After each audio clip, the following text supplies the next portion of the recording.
domination and sonship. We will be sorting you into houses: dominant, subdominant, and tonic. For those who don't know, tonic is known for bravery and willingness to be on the front lines, and cadences, except the half cadences. They are very dependable and sturdy. The dominant house is also very strong, but in a different way. You will find dominant chords mostly in the middle of action, unless it's a half cadence. The predominant house is very rare and elusive than the other houses. They usually only appear once in cadences, but always make things more interesting by creating tension. It may not be as sturdy and strong as the other houses, but it is definitely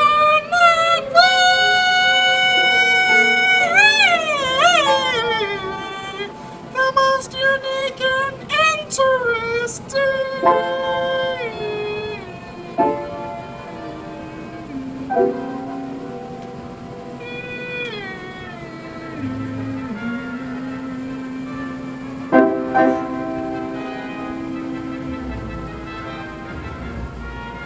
Let the sorting begin.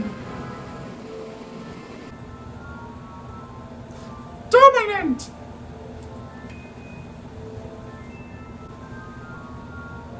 Predominant? Tonic?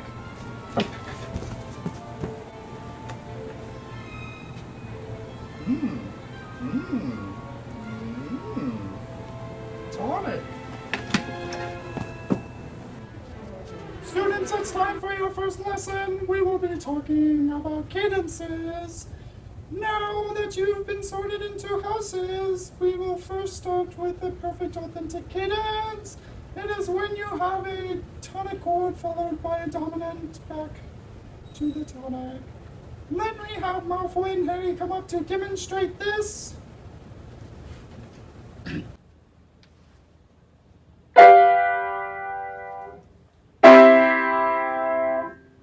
Into a one with doing the soprano, you get a perfect authentic cadence. Oh, Professor, I heard there are these things called imperfect authentic cadences.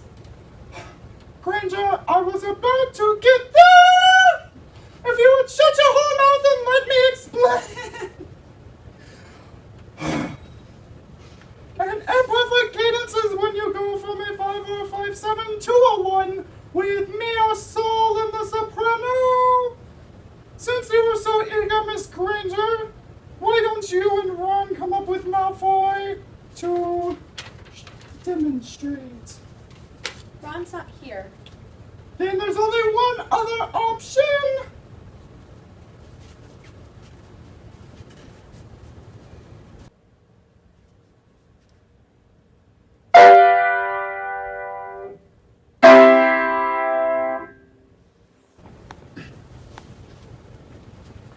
Now, before you get ahead of me, I will explain half cadences.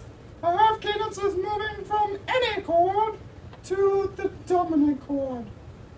Now that you guys have understood this, you may leave. Leave!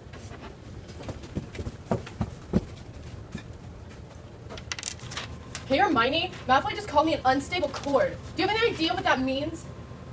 Many times stable wizards will be in root position. The root of the chord is in the base. Unstable chords have, well, inversions. Sometimes they just cause more tension and dissonance, like predominant wizards. Kind of like you in 5th year, Harry. Hey, I thought you were helping me.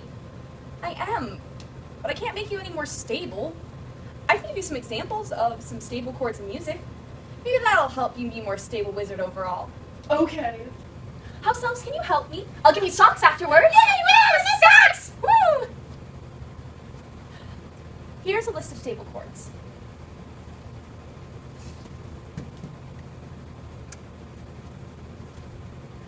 And here's a list of unstable chords. Harry, have you started studying for our tonic expansion test? I'm Harry Potter. Ugh, Harry, you need to start being more responsible. I swear you can be so unstable sometimes. Hey, now that I know what that is, I'm offended. But I need your help because I get the whole stable, unstable thing, but I have no idea how that has anything to do with tonic expansions. Well, first you have to understand what a tonic expansion is. A tonic expansion comes at the beginning of a cadence. Ah! Dumbledore taught us about that! That's right, Harry! 200 points to Gryffindor. Yeah, okay. Well, anyways, a cadence is split into two parts. And first part is the tonic expansion.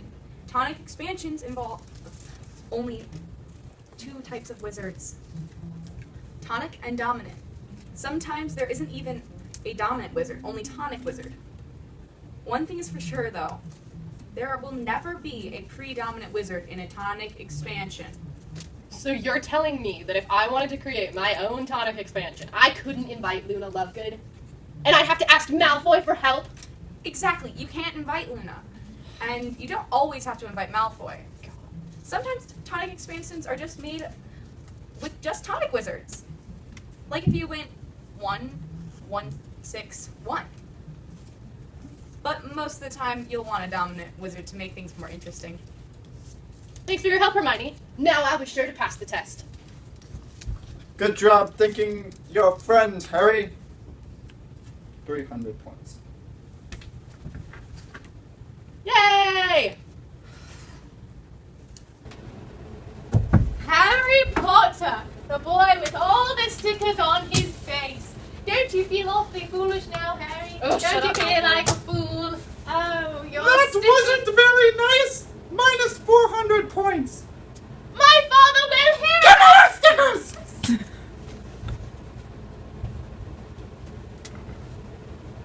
Oh, nice stickers, Harry. Thanks, Luna. Ugh, Harry, we have to study! God, Hermione, why do you got to be such a buzzkill? Progression leads to stability with the predominant chord before returning to a more stable chord at the end. There are three types of cadences. I know, Hermione. PAC, IAC, and HC. Oh, yes, actually. Perfect authentic cadence, imperfect authentic cadence, and half cadence. Now, the pattern that one follows in order to create a PAC is a tonic, predominant, dominant, tonic. In order to create a half cadence, one would follow a tonic, predominant, dominant pattern. Although it doesn't really matter in a half cadence. It's really just important that you end in a dominant chord.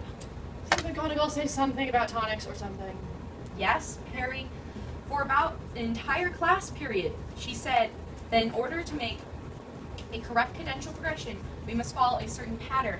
Tonic, predominant, dominant, use 1, 2, 6, 5, 7, 1 progression, or a 1, 2 diminished, 5, 7, 1 progression. Each of these follows the tonic, predominant, dominant, tonic pattern. And, Okay. and each of these, stability turns out into instability, and is then resolved back to stability. Perhaps you'll pay attention to class next time. Ah, you're so funny. Finals goes like